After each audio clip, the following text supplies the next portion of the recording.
అసలు హనుమ యొక్క అనుగ్రహం కలగడానికి ఒకే ఒక ప్రధాన మార్గంగా చెప్పబడినది ఏది అంటే హనుమత్ ప్రదక్షిణములు. హనుమకి ప్రదక్షిణం చెయ్యాలి.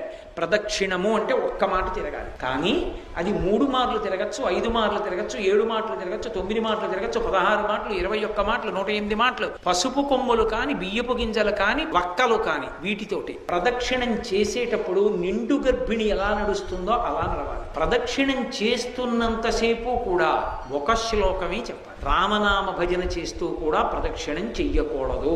హనుమత్ ప్రదక్షిణం చేసేటప్పుడు చెప్పవలసిన శ్లోకం ఏమిటో పరాశర సంహిత చెప్పింది. ఆయన దగ్గరికి వెళ్ళినప్పుడు ఆంజనేయం మహావీరం బ్రహ్మ విష్ణు శివాత్మకం తరుణార్క ప్రభం శాంతం ఆంజనేయం నమామ్యహం అంటూ తిరగాలి. పరమ మౌనంతో ఆ శ్లోకం ఒక్కటి చదువుకుంటూ గర్భిణి స్త్రీ ఎలా తిరుగుతుందో అలా తిరగాలి. కనీసంలో కనీసం హనుమ జయంతి నాడు 3 మాటలు తిరగాలి. కనీస ధర్మం 3 మాటలు తిరగాలి. 3 మాటలు తిరిగేటప్పుడు ప్రతిసారి తిరిగి వచ్చి ఒక చోట ఆగి శ్లోకం చెప్పి మళ్ళీ తిరగాలి ప్రదక్షిణంగా. అలా 3 మాటలు తిరిగితే ఎంత ఉద్వేగభరితమైన